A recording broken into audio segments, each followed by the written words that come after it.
Hello and welcome again to the maths class with me Sarika on Maths Cookies. Today we are going to start a new chapter that is called chapter number 3 and its name is data handling. We also know about in the previous class.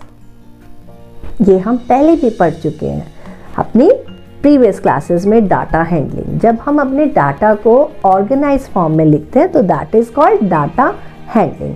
अच्छा, यहाँ मैंने एक flow chart बनाया है, इसको समझने की कोशिश करते हैं। डाटा आया, हमने उसको कलेक्ट किया, फिर ऑर्गेनाइज करा। अब ऑर्गेनाइज हम किस फॉर्म में कर सकते हैं? यहाँ मेरे पास मीन मीडियन मोड है, लेकिन हम स्टार्टिंग में कैसे करते थे?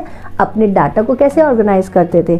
हमने प्रीवियस क्लास में देखा, हम अपने डाटा को टैली मार्क्स के थ्रू, पिक्टोग्राफ के थ्रू और ग्राफ के थ्रू हम करते थे। वो भी ऑर्गेनाइजेशन है, ये भी आपका एक ऑर्गेनाइजेशन है जिसमें हम अपने डाटा को ऑर्गेनाइज फॉर्म में लिखते हैं। ठीक है, तो आपकी क्लास आपकी बढ़ गई है तो आपका लेवल भी थोड़ा सा इंक्रीज होना चाहिए। अब डाटा देख लेते हैं, डाटा क्या होता है। ठीक है, अब क्या है कि सपोज कोई क्लास है, मैं अपनी क्लास ले लेती हूँ। मेरी क्लास में 50 स्टूडेंट है।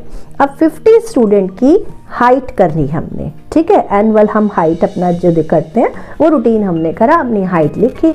अब लिखना शुरू करा तो जितने भी बच्चे थे सबके नाम के आगे उनकी हाइट लिख दी। Suppose 150 centimetre, 140 centimetre, 120 centimetre, 125 centimetre, इस तरह से 50 स्टूडेंट्स की हमने क्या लिखी? हाइट लिखी। ठीक है, अब ये किस फॉर्म में आया? क्या होता है? अब हमने हाइट का नाम लिया raw material, that is raw material. Data क्या होता है? Raw information. ठीक है, तो जो भी चीज़ मैं करना चाह रही हूँ उसके लिए जो मेरे पास एक मिला जुला कर जो चीज़ आती है that is called raw material. ठीक है, तो हमारी ये रॉ मटेरियल से हम क्या करेंगे? रॉ इंफॉर्मेशन, क्योंकि हम मैथ्स की बात करें तो इंफॉर्मेशन में बात करेंगे। तो यहाँ से आपका डाटा आ गया, आपने उसको कलेक्ट कर लिया, आपके पास रॉ इन्फॉर्मेशन आ चुकी है कि इस बच्चे की इतनी हाइट है, इतनी हाइट है। ठीक है, तो ये आपका रॉ इन्फॉर्मेशन हो गया। हमने अपने इन्फॉर्मेशन को कलेक्ट कर लिया। कलेक्ट का मतलब कि हमने मिला के लिख दिया। उसके बाद अब ऑर्गेनाइज फॉर्म में लिखना है। ऑर्गेनाइज फॉर्म में कैसे लिखते हैं? ऑर्गेनाइज फॉर्म में अब ऐसे लिखा, किसी बच्चे की हाइट 120 है तो किसी की 150 है, तो हम उसको एक सीक्वेंस में लिख लेते हैं, असेंडिंग ऑर्डर में या डिसेंडिंग ऑर्डर में। ठीक है, अब ऑर्गेनाइज जब हम करेंगे तो हम ऑर्गेनाइज जब हमने असेंडिंग ऑर्डर डिसेंडिंग ऑर्डर में लिख दिया तो हम क्या चेक कर रहे हैं कि लगभग सभी बच्चे, देखो एक ही क्लास है, सपोज जैसे 7th क्लास है तो 7th क्लास में लगभग सभी बच्चों की जो हाइट है मोर देन 150 सेंटीमीटर है। जब हमने अपना डाटा हमने देखा ना, तो क्या उसमें से निकल के आया कि मेरी जो बच्चों की हाइट आ रही है वो दैट इज़ 150 सेंटीमीटर लगभग आ रही है। ठीक है, तो ये आ गया आपका लगभग। जब हम बात करते हैं ऑलमोस्ट, ठीक है, ऑलमोस्ट, ज़्यादातर, लगभग से अच्छा वर्ड है ज़्यादातर। ज़्यादातर के लिए हम क्या यूज़ करेंगे? मीन। ठीक है, अब यहाँ से देखते हैं। देखो डाटा आपको मैंने बता दिया रॉ, तो मीन क्या है? सपोज अब मीन अब 50 स्टूडेंट है। 50 स्टूडेंट की जगह मैं क्या ले रही हूँ? मैं सिर्फ 5 स्टूडेंट ले रही हूँ। 5 स्टूडेंट की जो एक थी आपकी फर्स्ट वाले की, सपोज ए की जो हाइट थी दैट इज़ 120 सेंटीमीटर। सेकेंड जो है आपका बी है दैट इज़ 125 सेंटीमीटर। आपका जो सी है दैट इज़ सपोज 150 सेंटीमीटर। आपका जो 4th वाला स्टूडेंट है डी, उसकी भी हम सपोज लगा लेते हैं 152 सेंटीमीटर। और जो आपका 5th वाला जो स्टूडेंट है that is E, that is 135 centimetre. तो ये आपके जो 5 स्टूडेंट थे, एक छोटा सा एग्जांपल ले रहे हैं मीन का जो हमारा ऑलमोस्ट में आता है। तो यहाँ पर हमें देखना है 5 बच्चों की कि कितनी हाइट बन रही है। तो अब ये तो 5 है इसलिए आप जल्दी से बता दोगे, लेकिन अगर यहाँ पर 5 की जगह 50 होता तो आप सबके नाम थोड़ी काउंट करते, तो हम उसकी एक एवरेज निकाल लेते हैं। एवरेज मीन्स कि ऑलमोस्ट। ठीक है, तो यहाँ से कैसे निकालते हैं? एवरेज कैसे निकालते हैं? एवरेज निकालने के लिए आपको पता है कि एवरेज में जो आपको डाटा गिवन होता है उसका टोटल करना पड़ता है। ठीक है, यहाँ लिख लेते हैं टोटल आइटम्स या observation upon number of items या ऑब्जर्वेशन। तो यहाँ जो हमारे पास टोटल आइटम है इसको ऐड कर लेते हैं। आइटम में कौन है 127। अब ABCD तो ऐड कर ही नहीं पाएंगे, तो जो उनकी जो हमारे पास हाइट थी उनको ऐड कर लेते हैं। यहाँ से ऐड कर लेते हैं 5 5 10 10 और 2 12 कैरी 1 2 2 4 5 10 14 14 and 3 17 and 1 18 कैरी 1 1 2 3 4 5 6। तो हमारे पास जो टोटल आया दैट इज 682 और नंबर कितने हैं 5 है। देखो 5 तक है ना, तो 5। अब क्या करें, इसको डिवाइड कर देते हैं। इसको जैसे ही डिवाइड करेंगे ये आया 1 और 18 आया 3 और इसके बाद क्या आएगा, यहाँ से आप एक्यूरेट देख लीजिए, ये आ गया 5 1 5, 18 आ गया 3 से जाएगा 15 दैट इज 32, 6 से जाएगा दैट इज 30 पॉइंट लगेगा, ये आ जाएगा आपका 136.40 सेंटीमीटर। यानी कि इस क्लास में जो आपके स्टूडेंट हैं उनका जो एवरेज आया है, मतलब कि जो ऑलमोस्ट बच्चे हैं, तो अगर हम उनको देखें तो उनकी जो ऑलमोस्ट हाइट है दैट इज़ 136.40। ये एक हमने एक अनुमान लगा लिया, ठीक है। तो ये तो 5 बच्चों के लिए था, ऐसे अगर बहुत सारे नंबर्स हों तो क्या होगा, तो उसमें आप कंफ्यूज हो जाओगे। इसीलिए हम क्या निकालते हैं, हम निकालते हैं एवरेज। एवरेज को ही हम क्या कहते हैं, मीन कहते हैं। एवरेज को ही अर्थमेटिक मीन कहते हैं, ठीक है। तो ये था आपका एवरेज।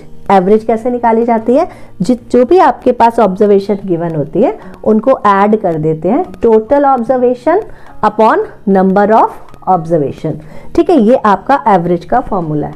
एवरेज मीन्स ऑलमोस्ट, ठीक है, कि आप कितना, जैसे कि आपके मार्क्स, आप स्टूडेंट क्लास में हैं और आपके मैथ्स के मार्क्स आपसे पूछे जाएं तो ABCDEFG जो भी नाम है, अब हम सबके काउंट नहीं कर सकते और ये हम याद भी नहीं कर सकते। हम एक क्लास का ये देख लेते हैं कि इस क्लास में लगभग कितने मार्क्स आए होंगे, ज़्यादातर बच्चों के कितने हैं, तो हम उसको किसके थ्रू करेंगे, मीन के थ्रू कर सकते हैं, ठीक है। तो मार्क्स हो गए, शूज़ के आपके नंबर होते हैं, या आप फुटबॉल मैचेस में कितने जीते कितने हारे, साल भर का जो हम रिकॉर्ड देखते हैं, या क्रिकेट का रिकॉर्ड देखते हैं, तो उससे हमें क्या पता चलता है, एक अनुमान पता चलता है ना, कि हमें प्रॉपर नहीं पता, लेकिन हम एक अनुमान लगाते हैं, ठीक है। उसमें हम कह सकते हैं ज़्यादातर इस टीम ने ना इतने मैच जीते हैं, ज़्यादातर इतने मैच जीते होंगे, ठीक है। तो जैसे इंडियन क्रिकेट टीम है, साल में कितने सारे मैच खेलती है, तो अब सबका रिकॉर्ड रखना तो मुश्किल है, तो हम ज़्यादातर हम क्या कहते हैं, ज़्यादातर हार जाती है या ज़्यादातर जीत जाती है, इस तरह से बात करते हैं ना। तो मैचेस के लिए ये हो गया। तो ये ज़्यादातर जब आता है, ऑलमोस्ट जब आता है, तो वहाँ पर हम क्या निकाल रहे होते हैं, अर्थमेटिक मीन, एवरेज। तो अर्थमेटिक मीन को ही एवरेज कहते हैं, मीन कहते हैं। तो मीन निकालने का फॉर्मूला मैंने आपको बता दिया। सेकंड है आपके पास, अभी मोड बताते हैं। मोड में क्या है, मोड के अंदर क्या होता है कि जो आपके पास आइटम्स हैं या ऑब्जर्वेशंस हैं वो आपके कौन से रिपीटेशन हो रही है, किसके ज़्यादातर रिपीटेशन हो रही है। जैसे अब हमने यहाँ पर क्या लिखा, हमने शू नंबर लिखे, ठीक है। तो यहाँ से हमारे पास शू नंबर आया, 5 आया, 6 आया, 7 5 6 4 भी है कोई क्लास में, दैट इज 5 6 5 5 6 5 4, ठीक है। ये क्लास के कुछ स्टूडेंट हैं, इनके हमारे शू नंबर है, ठीक है। तो शू नंबर में देखो, अगर मुझे मीन निकालना है तो मैं इन सबको ऐड कर दूंगी और काउंट कर लूंगी कितने स्टूडेंट है, 1 2 3 4 5 6 7 8 9 10 11 12 13 से डिवाइड कर देंगे टोटल को। अब हम कर रहे हैं मोड की बात। तो मोड में क्या करते हैं, पहले आप क्या करें, इसको या तो आप इसको असेंडिंग या डिसेंडिंग ऑर्डर में सेट कर सकते हैं और आप इसमें नंबर ऑफ रिपीटिशंस देख सकते हैं, किस नंबर की ज़्यादातर रिपीट हो रहा है, कौन सा नंबर रिपीट हो रहा है, बहुत ज़्यादा बार रिपीट हो रहा है। देखो यहाँ से हम देख लेते हैं, हमारे पास 4 है, 5 है, 6 है और 7 है, ये शूज़ है।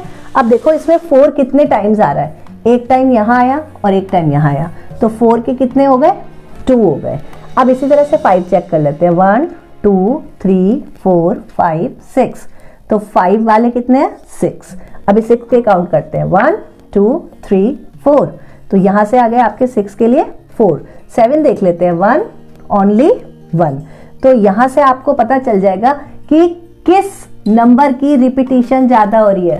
4 सिर्फ 2 टाइम्स आया है, 5 आपका 6 टाइम्स आया है, 6 आपका 4 टाइम्स आया है और 7 आपका 1 टाइम आया है। तो किस नंबर की रिपीटिशन हो रही है? 5 की। तो यहाँ से मेरा क्या निकल के आएगा? मोड निकल के आएगा और मैं यहाँ लिख दूंगी कि जो 5 है, शू नंबर जो 5 नंबर है, दैट इज द मोड। ये आपका एक ऑर्गेनाइज करने के लिए है डाटा, ठीक है। आप इसको किस तरह से ऑर्गेनाइज कर सकते हो, उसमें से अपना एनालाइज कर सकते हैं। डाटा ऑर्गेनाइज करने का मतलब क्या है कि आप उसमें से कुछ इंफॉर्मेशन निकाल रहे हैं जो आपके काम की है, ठीक है। अब यहाँ मैंने ऐसे लिख दिया, इसमें से कैसे पता चलेगा? तो कुछ भी नहीं पता चलेगा। तो यहाँ से आपने अपने डाटा को ऑर्गेनाइज करा, उससे मीन के थ्रू आप उसको एनालाइज कर सकते हो, मीडियन के थ्रू एनालाइज कर सकते हो और मोड के थ्रू एनालाइज कर सकते हैं, ठीक है। अब आ जाइए, ये तो मोड था, ठीक है। अब आइए नेक्स्ट आइए median. Median means centre value, ठीक है। Median means centre value. तो यहाँ हम मीडियन देखते हैं।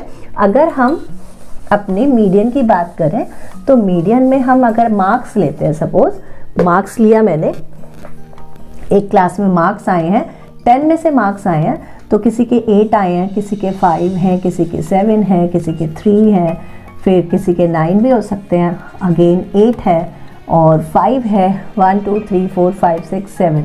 तो ये 7 स्टूडेंट है मेरी क्लास में जिनके ये मार्क्स आए हैं, ठीक है। अब मीडियन में क्या करते हैं? सबसे पहले आप अपने डाटा को किस फॉर्म में लिखेंगे? या तो असेंडिंग ऑर्डर में लिखेंगे या डिसेंडिंग ऑर्डर में, या तो स्मॉलर टू ग्रेटर लिखें या ग्रेटर टू स्मॉलर। तो मैं यहाँ स्मॉलर टू ग्रेटर लिख रही हूँ। अपने डाटा को असेंडिंग ऑर्डर में अरेंज कर दीजिए, ठीक है। अब यहाँ से असेंडिंग ऑर्डर का मतलब सबसे छोटे से, तो ये आया 3, फिर क्या है 5, अगेन 5, देन 8 एंड 9, ठीक है। तो ये आपका डाटा ऑर्गेनाइज हो गया। 1 2 3 4 5 6, ये तो 6 ही हुआ, एक नंबर और रह गया, 7 रह गया शायद, तो ये 7 आ गया, इसको 8 कर देते हैं और ये 9, ठीक है। 1 2 3 4 5 6 7, 1 2 3 4 5 6 7। अब आपको मैंने कहा मीडियन निकालना है, तो मीडियन के लिए क्या होना चाहिए? सेंटर वैल्यू होनी चाहिए। देखो सेंटर वैल्यू 7 है, तो यहाँ से एक कट और यहाँ से एक कट कर दिया, ये और ये कट कर दिया, ये और ये कट कर दिया, तो आपके पास क्या रह गया? सिर्फ 7 रह गया। तो जो 7 बनेगा that is median of the data, ठीक है। ये आपका रह जाएगा डाटा जो मीडियन की फॉर्म में लिखा जाएगा, ये है आपका मीडियन, ठीक है बेटा। तो यहाँ से ये आ गया मीडियन। जब मीडियन आपके पास ऑड नंबर में होंगे, जैसे ये 7 है, 7 आइटम्स थे, तो ये ऑड है, 3 5 7 11 9 13, इस तरह से अगर आपका आइटम आ रहा है, ऑड नंबर आ रहे हैं, नंबर इतने बन रहे हैं, तो वहां पर आपने सेंटर वैल्यू आप देख सकते हो इजीली। आपने बीच वाली वैल्यू देखी और आपने लिख दिया दैट इज मीडियन। अच्छा, बात करते हैं जब आपके पास इवन नंबर में हो। अब यही चीज आती है आपके पास, मैं पीछे से 9 हटा रही हूँ, मैंने लिखा 3 5 5 7 8 और 8। अब यहाँ पे मेरे पास कितने नंबर बन रहे हैं? 1 2 3 4 5 6। ये मेरे कैसे नंबर हो गए? 6 कौन सा होता है? इवन नंबर हो गया, ठीक है। तो 2 हो, 4 हो, 6 हो, 8 हो, 2 का तो जो टेबल है वो आपका इस उसमें आ रहा है कि आपके पास इतने नंबर आ गए, 1 2 3 4 5 6, 6 नंबर लिए मैंने, मैं 8 भी ले सकती थी, ठीक है। तब उस फॉर्म में क्या करते हैं हम? क्या करते हैं, जो बीच वाले दोनों नंबर आएंगे, जैसे ये कट करा, फिर यहाँ से ये कट करा, अब ये दोनों रह गए बीच के, ठीक है। इनको कट कर देंगे तो कुछ भी नहीं बचेगा ना। तो जो बीच वाले जो वर्ड्स, जो हमारे नंबर रह जाते हैं, उनको हम क्या करते हैं? इनको ऐड कर लेते हैं, 5 और 7, और 2 से डिवाइड कर देते हैं। तो ये आ गया 12 डिवाइडेड बाई 2, दैट इज 6, ठीक है। तो ये कब निकालना है? ये जब हमारे पास जो ऑब्जर्वेशन है वो इवन होगी, ठीक है। और ये कब निकालना है? जब हमारी जो ऑब्जर्वेशंस है वो आपकी ऑड फॉर्म में होंगी, ठीक है। तो यहाँ पर दोबारा देख लीजिए एक बार, जब आपकी इवन फॉर्म में आपके ऑब्जर्वेशंस हैं तो आप कट करते हुए जाइए, ठीक है। और दूसरा भी देख लेते हैं, इसमें एक और एग्जाम्पल देख लेते हैं। सपोज 1 2 3 4 5 6 7 8 9 10, ये आ गए, ठीक है। अब मेरे पास 10 ऑब्जर्वेशन है, मैंने यहाँ से ये कट करा, ये कट करा, ये कट करा, ये कट करा। अब ये बीच के 2 नंबर आ गए, अगर मैं इनको कट कर दूंगी तो मैं कुछ भी नहीं निकाल पाऊंगी, तो इनको रखना है, तो अभी इसको क्या करें, 5 + 6 डिवाइडेड बाय 2, ये आ गया आपका 11/2 और इसको डिवाइड करके दिखा देंगे 5.5, तो ये आपका क्या निकल के आएगा, मीडियन। किसके लिए, इवन ऑब्जर्वेशंस के लिए।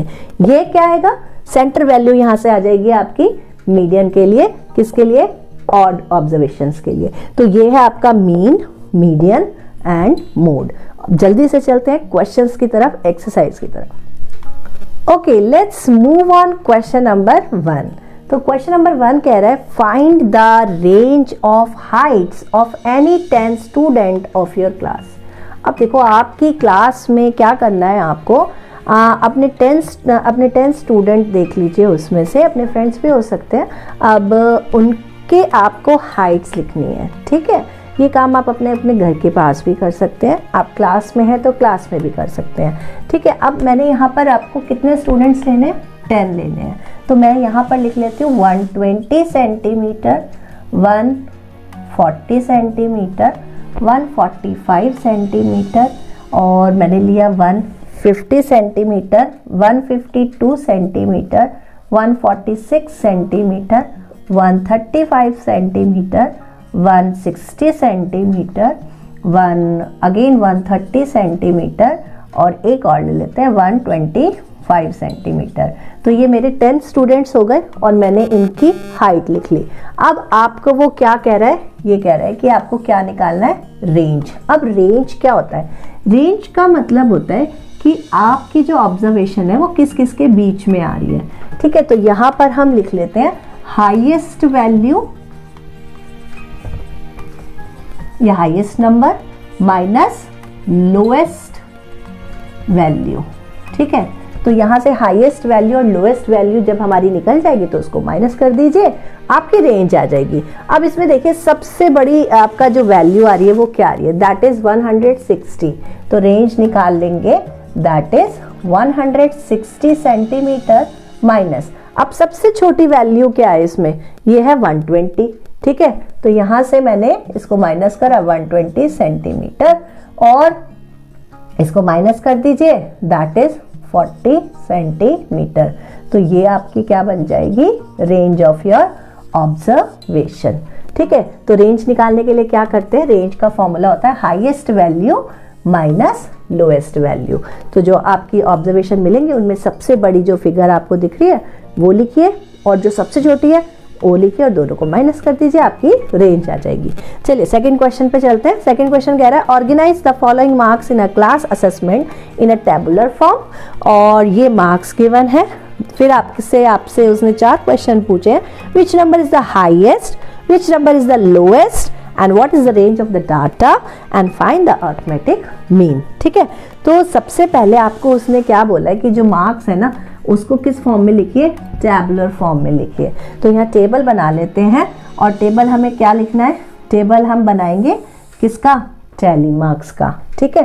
तो यहाँ हमारे पास नंबर कौन है, 1 है, 2 है, 3 है, 4 है, 5 है, 6 है, 7 है, 8 भी है, 9 है, ठीक है। तो यहाँ लिख लेते हैं हम नंबर अपने 1 2 3 4 5 6 7 8 एंड 9, ठीक है। इसके बाद हम अपने देखते हैं कि हमारे पास 1 के कितने नंबर आ रहे हैं। अब देखो 1 एक यहाँ पर है, सिर्फ सिंगल 1 है, तो हम यहाँ 1 लिख देते हैं और इसके आगे हम इसका टैली बनाएंगे, ये आ गया 1। इसके बाद 2 वाले कितने मार्क्स आ रहे हैं, 1 2 और कोई नहीं है, तो यहाँ पे 2 आ गए, तो ये आ गया 1 2, ठीक है। 3 वाले चेक कर लेते हैं, 1 ओनली 1, तो 3 के लिए आपके पास आ गया 1। फिर इसके बाद 4 चेक कर लेते हैं, 1 2 3, ठीक है। 4 के भी 3 हैं, तो दैट इज सॉरी यहाँ 3 के लिए 1 ही थे, तो 4 के 3 हो गए 1 2 3, ठीक। और अब 5 को चेक कर लेते हैं, 1 2 3 4, 5 भी और एक 5 यहाँ पे भी है, तो 1 2 3 4 5 टाइम्स है, तो यहाँ लिख लेते हैं 5, 1 2 3 4 और ये 5, ठीक है। 6 चेक कर लेते हैं, 1 2 3 4, जो 6 है वो 4 टाइम रिपीट्स हो रहा है, 1 2 3 4। 7 1 2, 7 आपका 2 टाइम्स रिपीट हो रहा है, 1 2। 8 चेक कर लेते हैं, 8 आपका 1 टाइम है और 9 भी आपका 1 टाइम है, ठीक है। तो ये आपकी टेबुलर फॉर्म बन गई। अब आपको क्या चेक करना है कि आपके टोटल नंबर चेक कर लीजिए, उतने ही बैठे हैं, 1 2 3 4 5 6 7 8 9 10 11 12 13 14 15 16 17 18 19 20। तो क्या यहाँ से 20 आपके आ रहे हैं? देखो यहाँ आप काउंट करके देख लो, जो आपने अभी ये फ्रीक्वेंसी लिखी है इसको हम कहते हैं फ्रीक्वेंसी, ठीक है, कि कौन सा नंबर कितने टाइम रिपीट हो रहा है। तो यहाँ मेरे पास टोटल जो है वो 20 है, तो अगर आप इसको काउंट करोगे तो 20 आना चाहिए। तो 1 and 2 3 4 4 3 7 7 5 7 and 5 12 12 and 4 16 18 19 20। That's it. ये आपका 20 बन रहा है, इसका मतलब जो आपने अपना टेबुलर फॉर्म लिखा है इट्स राइट, ठीक है। अब यहाँ से आपने जब टेबल बना लिया, आप टेबल अपना बना लेंगे। ये क्या है? आपके नंबर्स हैं, ये कितने टाइम रिपीट हो रहे हैं, इसको फ्रीक्वेंसी कहते हैं और टैली मार्क्स आपने लिख लिए हैं। अब आपको यहाँ से देखना है which number is the highest, सबसे बड़ा नंबर इसमें कौन सा है? तो ऑब्वियसली 9 आपका आ रहा है, तो ये आपका बन जाएगा हाईएस्ट नंबर 9, ठीक है। नेक्स्ट कह रहा है which number is the lowest, सबसे छोटा नंबर कौन सा है? तो जो स्टार्टिंग में लिखा है दैट इज लोएस्ट नंबर, जो स्टार्टिंग में आ रहा है वो आपका लोएस्ट नंबर बन गया। तो स्टार्टिंग में आपका 1 आ रहा है तो हमने 1 लिख दिया। ओके, अभी रेंज निकालने के लिए कह रहा है, तो रेंज के लिए जो हाईएस्ट नंबर है और लोएस्ट नंबर है इसको माइनस कर देते हैं, ये बन जाएगा आपका 8। सो 8 is the range of the data. Next है आपके पास फाइंड द अर्थमेटिक मीन। अब आपको अर्थमेटिक मीन निकालना है, तो यहाँ हमारी हेल्प करेगा। देखो ये 1 जो है 1 टाइम रिपीट हो रहा है, तो इसको ऐड कर लेंगे, 1 into 1 दैट इज 1। अब यहाँ से 2 और 2 आ रहे हैं, 2 आ रहे हैं ना, तो 2 2 सा कितना हो गया, दैट इज 4, ठीक है। 3 कितने आ रहे हैं? 3 आपका 1 टाइम आ रहा है, तो 3 into 1 दैट इज 3। 4 कितने टाइम्स रिपीट हो रहा है? यानी कि 3 टाइम्स रिपीट हो रहा है, 4 into 3 दैट इज 12, ठीक है। 5 आपका 5 टाइम्स रिपीट हो रहा है, 5 into 5 that is 25। 6 4 times repeat हो रहा है, 6 4 जा 24, ठीक है। 7 2 टाइम्स हो रहा है, 7 14। 8 1 टाइम रिपीट हो रहा है, 8 1 जा 8 और 9 1 जा 9, 9 भी 1 टाइम रिपीट। तो ये हम किस लिए कर रहे हैं? ये हम इजी अपना जो हमारा जो हम इजी जोन में जाना चाहते हैं उस लिए कर रहे हैं। देखो यहाँ से आपको ऐड करना पड़ेगा। कैसे ऐड करना पड़ेगा? 4 + 6 10, 10 + 17, 17 + 5 22, 22 and 3 25। इस तरह से या तो आप इस तरह से ऐड कर लीजिए, या जो अब ये नंबर आए हैं आपके पास इनको ऐड कर लीजिए, ठीक है। तो आप इस तरह से भी कर सकते हैं और इस तरह भी ऐड कर सकते हैं और इसको इस तरह से भी ऐड कर सकते हैं। तो यहाँ से ऐड करके देख लीजिए कितना बनता है। 1 and 4 5 3 8 10 15 19 23 और 23 और 23 और 8 23 24 25 26 27 28 29 30 31 31 and 9 दैट इज 40। यहाँ से आ जाएगा आपका कैरी 4 4 5 6 7 8 9 10, यानी कि आपका जो टोटल आया दैट इज 100।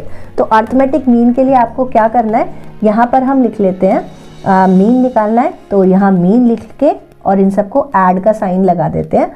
4 + 6 + 7 + 5 + 3 + 5 + 4 + 5 + 2 + 6 + 2 + 5 + 1 + 9 + 6 + 5 + 8 + 4 + 6 + 7 और डिवाइडेड बाय नंबर। कितने नंबर है हमारे पास? 1 2 3 4 5 6 7 8 9।